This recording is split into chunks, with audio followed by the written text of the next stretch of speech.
Hello everyone, welcome to Edutap. My name is Megha और आज के सेशन में हम डिस्कस करने वाले हैं जेआईबी नवंबर 2025 के एग्जामिनेशन की जो की लर्निंग्स हैं। काफी लोग हैं जो इस एग्जाम को नहीं क्लियर कर पाए हैं, तो अच्छी बात ये रहेगी कि आप इस बार के एग्जाम में कुछ सीखें और अगली बार उन गलतियों को ना दोहराएं। तो आपको क्या सीखने को मिलता है? क्या-क्या चीज़ें हैं जो डिफरेंट रही हैं? क्या चीज़ें हैं जो सेम रही हैं? और क्या चीज़ें आपको मई 2026 के एग्ज़ाम के लिए अप्लाई करनी है, उसके बारे में बात करेंगे। तो आज के सेशन में डिस्कस करेंगे कि ओवरऑल जेआईबी, पीपीबी नवंबर 2025 एग्ज़ाम जो है पेपर कैसा रहा है? फिर चेंजेस क्या आए हैं? पहले जो नहीं हुआ था, इस बार नया क्या आया है एग्ज़ाम में? उसके बाद क्या चेंज नहीं हुआ है? काफ़ी चीज़ें हैं जो सिमिलर हैं टू प्रीवियस पेपर्स, उनके बारे में बात करेंगे। प्लस हमारी लर्निंग्स क्या हैं फ्यूचर के लिए, उनके बारे में बात करेंगे। So before continuing I would like to inform you कि जो लोग अभी नेक्स्ट साइकिल के लिए प्रिपेयर कर रहे हैं, मई 26 के लिए प्रिपेयर कर रहे हैं, so they need to have an idea कि पेपर कैसा आया था, कौन से इंपॉर्टेंट टॉपिक्स हैं, कैसे प्रिपेयर करने के लिए क्या स्ट्रैटेजी होनी चाहिए, कौन से इंपॉर्टेंट टॉपिक्स होने चाहिए। तो ये सारी चीजें आपको इसी वीडियो के डिस्क्रिप्शन में ई बुक्स का लिंक मिलेगा, वहां से जाके आप important MCQs, previous year questions, important topics की जो लिस्ट है वो डाउनलोड कर सकते हैं, that too free of cost. चलिए, अब हम बात करते हैं कि ओवरऑल ये पेपर कैसा था। डिफिकल्टी लेवल मॉडरेट था। आई वोंट से कि बहुत टिपिकल चीजें पूछी गई थी, लेकिन लेंदी क्वेश्चंस बहुत से, पूरे पेज जितने जितने आपको क्वेश्चंस पूछे गए थे, तो इसीलिए पेपर इजी नहीं था, मॉडरेट था और कुछ लोगों के लिए डिफिकल्ट भी था। केस स्टडी बेस्ड क्वेश्चन बहुत ज्यादा थे, अक्टूबर 23 में बहुत ज्यादा थे, इस बार भी क्वेश्चंस बहुत ज्यादा थे और बहुत लंबे क्वेश्चंस थे। एक नहीं, मल्टीपल कॉन्सेप्ट से वो केस स्टडी बनाई गई थी, तो उनको सॉल्व करने में काफी टाइम लगा है स्टूडेंट्स को। उसके बाद जो क्वेश्चंस हैं वो आपकी कंसेप्चुअल अंडरस्टैंडिंग को चेक कर रहे थे। सिर्फ रट्टा मार के आप सोचो पेपर क्लियर हो जाएगा, नहीं। जेआईबी का जो लेवल है वो बढ़ा है, कंसेप्चुअल अंडरस्टैंडिंग पे फोकस किया जाता है कि एज अ बैंकर आपकी प्रैक्टिकल नॉलेज कैसी है।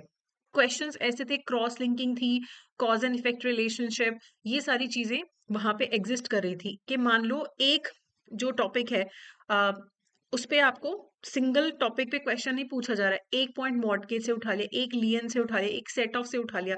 इस तरीके से क्रॉस लिंकिंग आपको तभी समझ आएगी जब आपकी कंसेप्चुअल क्लैरिटी होगी। जिन लोगों ने लास्ट मोमेंट प्रिपरेशन किया कि चलो मैराथन देख लेते हैं, 5 दिन तैयारी कर लेते हैं, they suffered a lot, they found the paper to be really challenging. जिन लोगों ने कंसेप्ट क्लैरिटी के साथ पढ़ाई करी थी, रिविजन करा था, लंबा टाइम प्रिपरेशन किया था, फोकस्ड होके अच्छे सोर्सेज से प्रिपेयर किया था, they found it easy to moderate. तो पेपर का डिफिकल्टी लेवल कहीं ना कहीं इस पे भी मैटर करता है कि आपका प्रिपरेशन कैसा था। ओके, उसके बाद चेंजेस क्या हैं, क्या ऐसी चीजें जो पहले नहीं थी, इतना डीप में आपको क्वेश्चंस पहले नहीं पूछे जाते थे।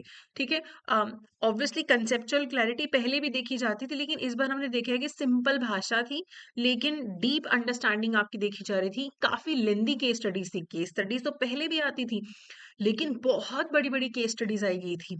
मल्टीपल स्टेटमेंट के क्वेश्चंस आए थे, ऐसा नहीं कि एक दो तीन स्टेटमेंट, छह छह सात सात स्टेटमेंट्स, बहुत बड़े बड़े क्वेश्चन जो कि लास्ट हमने अक्टूबर 23 में देखा था।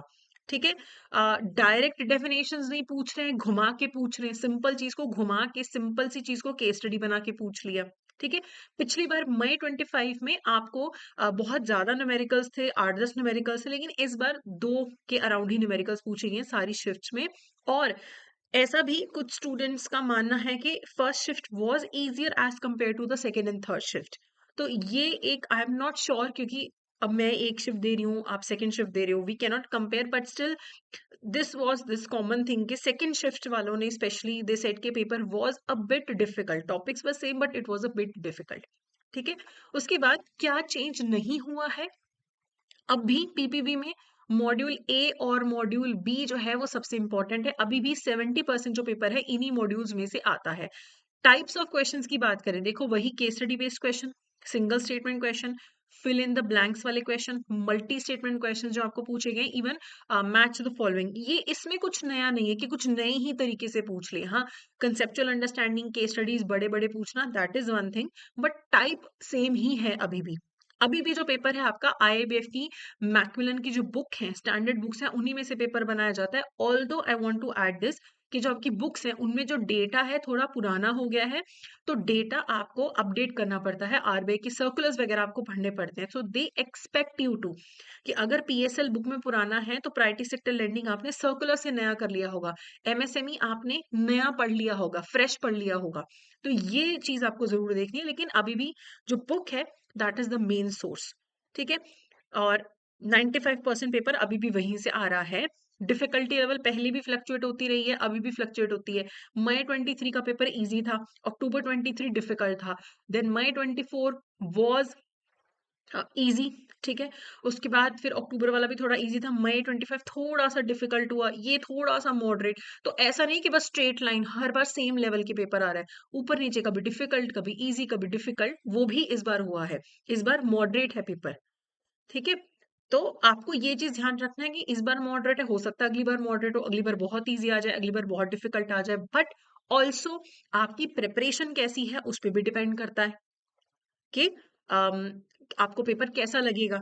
ठीक है, अब आपको फ्यूचर के लिए क्या करना है, ये पुरानी बातों को फ्यूचर में कैसे यूज करना है, कि अगर आपका इस बार नहीं हुआ या फ्रेशली स्टार्ट कर रहे हैं, सबसे पहले रट्टे पे फोकस मत करो, कंसेप्चुअल क्लैरिटी पे जाओ कि मेरे कंसेप्ट क्लियर है, कुछ भी पूछ लो मैं कर लूंगा सॉल्व। ठीक है, कोर चैप्टर्स आपके स्पेशली जो ए और बी मॉड्यूल है ये तो आपके टिप्स पे होना चाहिए।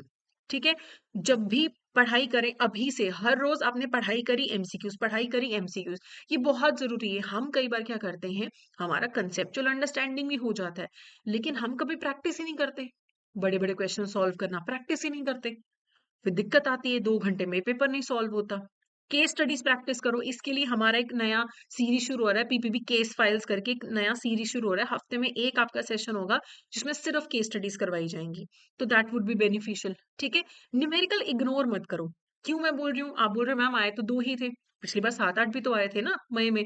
तो एटलीस्ट जो सिंपल वाले न्यूमेरिकल्स हैं, जैसे किसान क्रेडिट कार्ड का न्यूमेरिकल है, डेट सर्विस कवरेज रेशो का न्यूमेरिकल है, वर्किंग कैपिटल का न्यूमेरिकल है, ये तो इजी है, लो हैंगिंग फ्रूट्स हैं, क्यों नहीं करना इनको, करना है जरूर से करना है। ठीक है, अपना डेटा अपडेट करिए।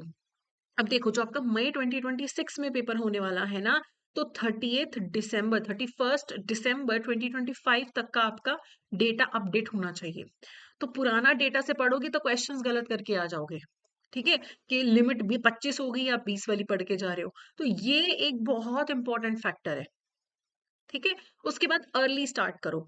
अभी देखो मार्च में आप लोग बिजी रहोगे ईयर एंडिंग में, और कुछ लोग फरवरी में भी बिजी होंगे, तो बचा क्या, दिसंबर और जनवरी और अप्रैल, 3 ही महीने बचेंगे।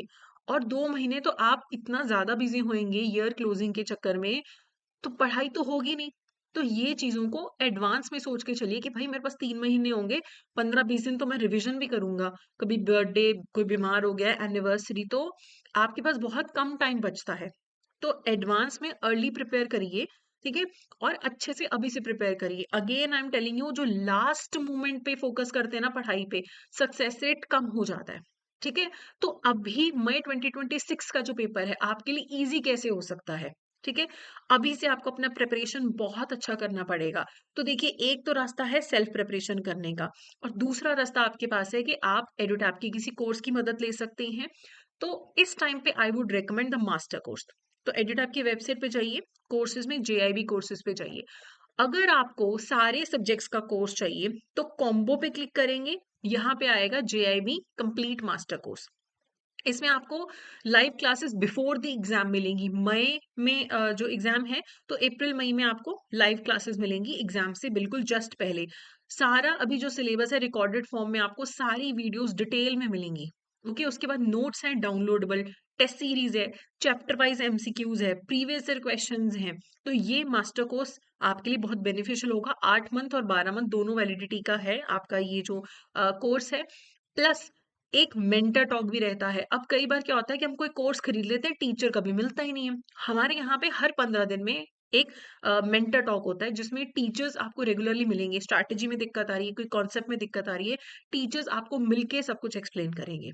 ठीक है, अब कोई स्टूडेंट बोलेगा मैम मेरा तो सारे क्लियर हो गए, एएफएम नहीं हुआ, तो करना क्या है, यहाँ सिंगल पे क्लिक करो। हर एक सब्जेक्ट के इंडिविजुअली भी आपको यहाँ पे कोर्स मिलेगा। यहाँ पे सुरिंदर सर ने आईएफएस करवाया है, मास्टर कोर्स मैंने करवाया है, आरबीडब्ल्यूएम है, AFM इंडिविजुअली अगर आपको किसी सब्जेक्ट में प्रॉब्लम है दैट इज ऑल्सो अवेलेबल। और अगर आप एक बार ट्रायल लेना चाहते हैं तो ये 1 रुपी में ट्रायल कोर्स भी अवेलेबल है कि कैसा होगा कोर्स, वो भी आपको अवेलेबल रहेगा। तो ये सारे ऑप्शंस हैं। ठीक है, तो अभी आप बैंक 75 जो कोड है वो यूज करेंगे तो 75% आपको ऑफ मिलेगा, ये आप याद रखिएगा। कितने वैलिडिटी का लेना है ये भी आप याद रखिएगा। ठीक है, again I am telling you कि कुछ भी आप सक्सेसफुली करना चाहते हो तो प्रॉपरली प्लान करिए, एडवांस में करिए, एंड मोमेंट पे मत करिए। ठीक है, बाकी कोई भी डाउट आता है आप हमें कॉल कर सकते हैं 8146207241 पे, या hello@, ये ईमेल आईडी पे आप हमें कॉल मेल कर सकते हैं hello@edutap.co.in। तो आई होप ये इन्फॉर्मेशन आपके लिए बेनिफिशियल रहा होगा। So that's it for today, thank you so much, have a great day.